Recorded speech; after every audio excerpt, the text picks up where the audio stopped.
Alright, so quick heads up before this video starts. This is actually my very first ever video essay. Not currently, I've made a bunch since, but this is going to be the first one that I ever did.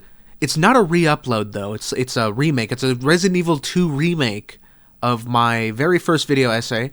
So hopefully you enjoyed. I redid the audio, I re-recorded all the lines and everything. I left in the little edit that I did at the end just because I thought that was kind of fun. This video is probably going to get copyright struck. Hopefully not. I got away with putting a lot in that originally. I don't know if YouTube's cracked down more since I made this. This video's a few years old. But hopefully you enjoy. And if you do, like, subscribe, comment, all that. We're this close. We're getting so close to officially getting the full YouTube partnership. So, you know, appreciate any engagement. All right, thanks. I'm going to let you go. Everyone knows Christopher Nolan's Dark Knight trilogy. The Dark Knight is one of the most widely acclaimed movies in recent memory. It was nominated for 8 Oscars and won 1 for Best Supporting Actor. It has a 9.0 audience rating on IMDb and is the 4th highest rated movie on the site. It has an 84 critic score and 90 audience score on Metacritic. On Rotten Tomatoes, it has a 94 for both critics and audiences. Then, it was followed up by The Dark Knight Rises. But while it didn't find as much critical acclaim as The Dark Knight, it opened up to overwhelmingly positive reviews, and there's a large camp of people who claim it's the best of the entire trilogy. If you ask someone what their favorite scene from the trilogy is, they'll usually point to the interrogation room scene in Dark Knight, or Bruce's escape from the prison in Dark Knight Rises, or any other scene featuring Heath Ledger's Joker. And that's fair. These are all really well put together scenes with their own emotional impact or expertly crafted intensity. But my personal favorite scene is passed up by most people, and I think that's because it's found in Batman Begins. Batman Begins was released in 2005 and was kind of a huge deal at the time. It's still loved by audiences, but it's kind of overshadowed by The Dark Knight. This movie takes a straightforward real-world approach to Batman that the other movies do for the first 2 acts, but once you get to the 3rd act of Begins, it kind of shifts tonally. I know this is an aspect of it that hasn't aged very well for some people and has played a big part in this movie being kind of overlooked. But there are a lot of unique elements in Begins that people haven't overanalyzed the way they have with Dark Knight. This movie has 3 villains, Scarecrow, Ra's al Ghul, and Carmine Falcone. In a movie that's already kind of forgotten by the fan base, Falcone is forgotten even by the few people who do remember it. He is taken from the comics, but he's not a supervillain like the other 2. He doesn't wear a mask or have a secret identity. He's just a criminal, a mob boss, and that's just not as interesting as a psychiatrist in a burlap sack using a fear compound to drive people insane. But in these movies, Falcone is one of the core reasons Bruce ever even becomes Batman. See, most people view Batman's origin timeline in a pretty linear fashion. Bruce Wayne sees his parents getting gunned down in an alley, and then in that moment he dedicates himself to a lifetime of fighting crime. During an interview with NPR, comedian Patton Oswalt was discussing his own grieving process over the loss of his wife, and had a comment to make on Bruce's transformation into the Batman. Comic book heroes and people that I like, Daredevil, Batman, John Wick, a part of their motivation is based on losing someone that they love, which then, of course, leads them to travel the world learning martial arts and doing CrossFit and getting really cut. Right. And that's not been my experience. When you lose someone, you tend to eat wheat thins for breakfast and rewatch The Princess Bride about 80 times. And not sleep all that well. So I don't know when the push-ups are going to show up in my grieving process, but I just think, like, if Bruce Wayne saw his parents gunned down in front of him when he was 9, and he travels the world and becomes this amazing hand-to-hand, that's ridiculous. He would have grown up to have been Gotham City's most annoying slam poet. That's who Bruce Wayne would have been. And he would have been up there reading his horrible poems. And that's pretty spot on.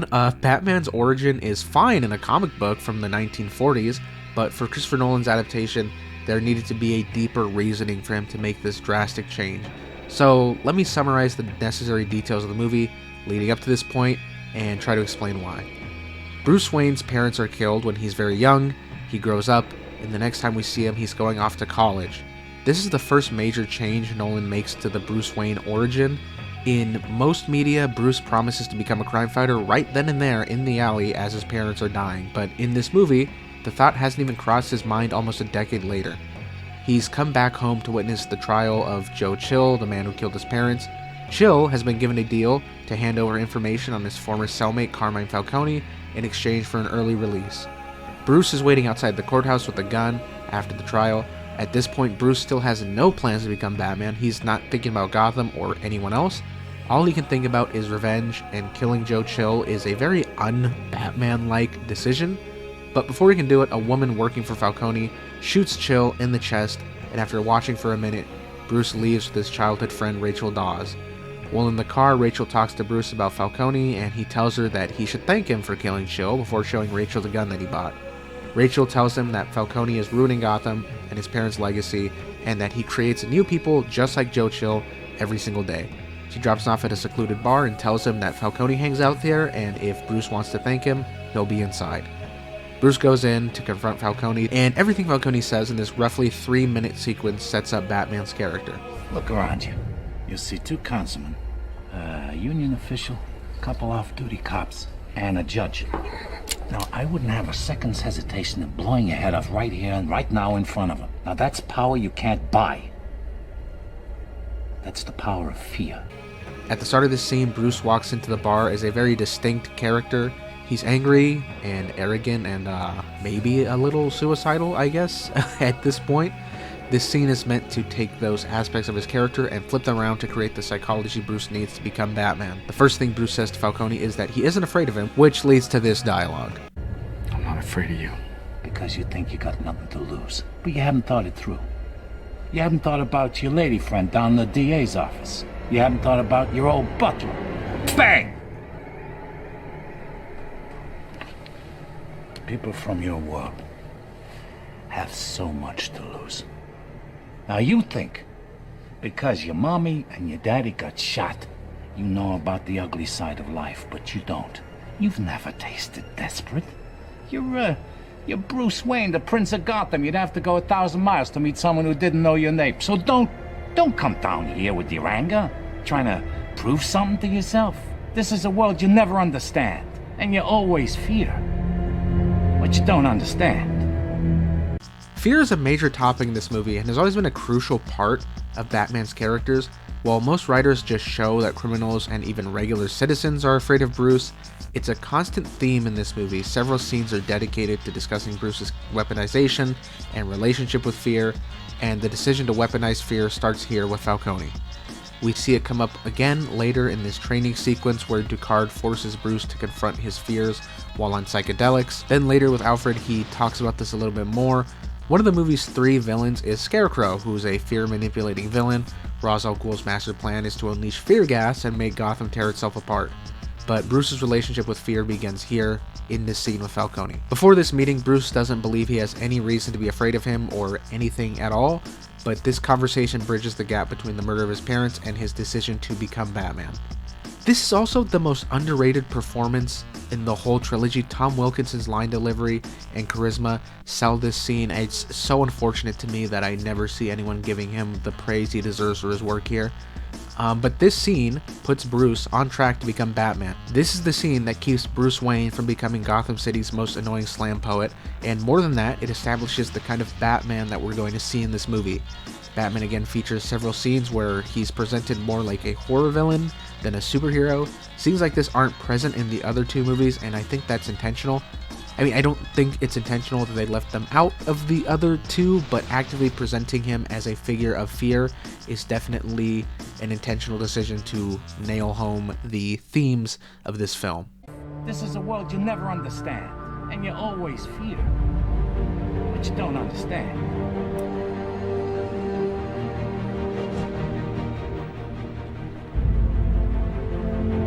What?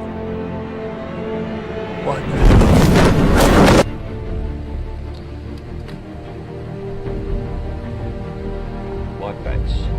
What bets frighten me? This time I only share my dread.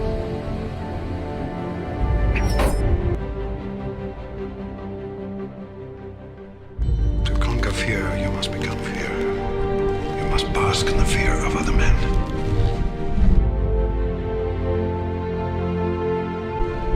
Men fear most what they cannot see.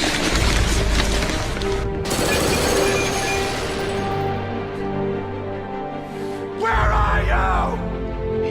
People need dramatic examples to shake them out of apathy, and I can't do that as Bruce Wayne. As a man, I'm flesh and blood. I can be ignored, I can be destroyed, but as a symbol... What have you been doing here?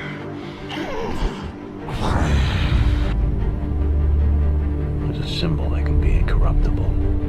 I can be everlasting. What symbol?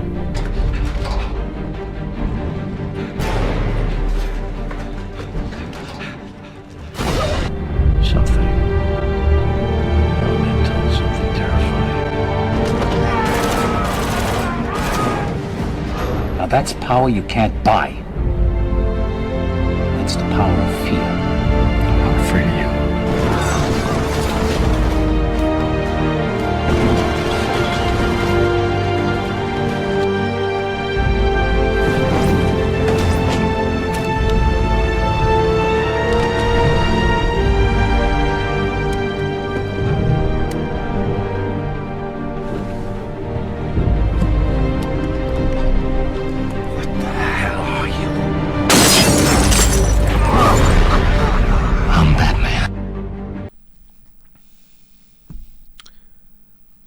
Okay, so that was that.